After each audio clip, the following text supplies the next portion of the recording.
পরীক্ষার ফি দেয়, জাতীয় বিশ্ববিদ্যালয় ইনকাম করে, আর সেই টাকা তারা আনন্দ করে। জাতীয় বিশ্ববিদ্যালয় হলো জাতীয় একটা সমস্যা। ইউনিভার্সিটির কোনো ক্যারেক্টার নাই আমাদের বিশ্ববিদ্যালয়গুলোতে। মাদ্রাসায় পড়ছে সে মসজিদ ইমাম টিমাম হবে, বাংলা মিডিয়ামে পড়ে সে বিসিএস টিসিএস হবে, ইংলিশ মিডিয়াম পড়ে এক্সপোর্ট কোয়ালিটি। 8 শতাধিক কলেজে অনার্স পড়ায়, মাস্টার্স পড়ায়, ডিগ্রি পাস কোর্স পড়ায়, এইচএসসি পড়ায়। যেই কলেজে অনার্স থাকে, ভারতেও অনেক কলেজে অনার্স আছে, শুধু অনার্সই থাকে, ইভেন মাস্টার্সও নাই। মাস্টার্স পড়ে ক্যালকাটা ইউনিভার্সিটিতে। এবং যেই কলেজে অনার্স আছে সেই কলেজের প্রত্যেক শিক্ষক পিএইচডি আছে। আর আমার গ্রামের প্রত্যন্ত গ্রামের একটা কলেজ 2000-3000 ছাত্র অনার্স করে, কোনো ক্লাস হয় না। অর্থাৎ সরকারের ইচ্ছা করে বছরের পর বছর কী করতেছে, পড়াশোনা করতেছে। কী পড়তেছে? অনার্স পড়ি। ক্লাস হয় না, ঠিকমতো পরীক্ষা হয় না, শুধু খালি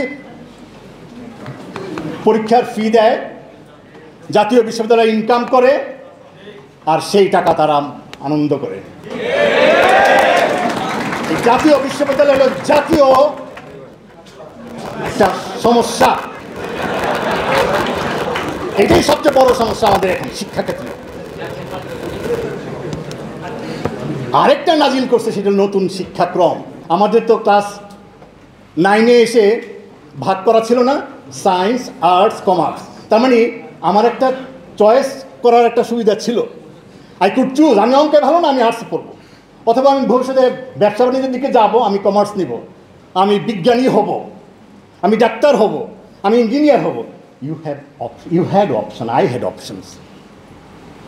আর এখন কি করলো?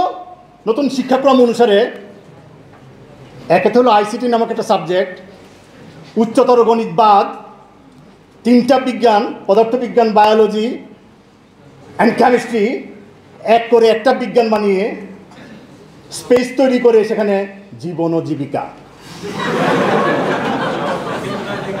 মানে যেই সাবজেক্ট কারিগরি বিদ্যায় থাকা উচিত সেটা আমাদের মেইন স্ট্রিম এডুকেশনে ঢুকিয়ে দেওয়া হয়েছে,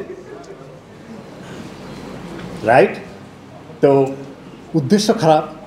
একটা রাষ্ট্রে সত্যিকারের শিক্ষাটাকে যদি আমাকে বড় পর্দায় রেখে বিবেচনা করতে হয়, মোট শিক্ষার্থীর সংখ্যা কত? তার 60% কারিগরি বিদ্যায় পড়া উচিত। কারিগরি বিদ্যাকে শক্তিশালী করা উচিত ছিল। কারিগরি বিদ্যায় গিয়েও সে ভালো করতেছে, তার মন পরিবর্তন হয়ে গেছে। আমি এখন মেইন স্ট্রিমে আসবো। দরজা খোলা রাখতে হয়। মাদ্রাসায় করতেছে, তাকেও মেইন স্ট্রিমে আসার দরজা খোলা রাখতে হবে। ইংলিশ মিডিয়ামে পড়তেছে, তাকেও মেইন স্ট্রিমে আসতে চায়, তার জন্য অর্থাৎ দরজা সবসময় ওপেন রাখতে হয়। ইউনিভার্সিটির কোনো ক্যারেক্টার নাই আমাদের বিশ্ববিদ্যালয়গুলোতে। সেখানে মানুষ শিখবে, জানবে, একে অপরের মধ্যে যোগাযোগ হবে, ইন্টারাকশন, ইন্টারটুয়াইন্ড হয়ে থাকতে হবে সমাজের মধ্যে। সেগ্রিগেটেড হয়ে থাকলে সেই সমাজ কখনো ফ্লারিশ করবে না। একটা সমাজ উন্নত হয়, সমাজের সমস্ত মানুষ, সমস্ত স্তরের মানুষ যখন একত্রিত হয়।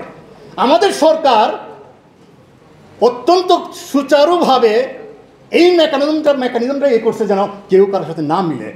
যে মাদ্রাসায় পড়ছে সে মসজিদ ইমাম টিমাম হবে, বাংলা মিডিয়ামে পড়ে সে বিসিএস টিসিএস হবে, ইংলিশ মিডিয়াম পড়ে এক্সপোর্ট কোয়ালিটি।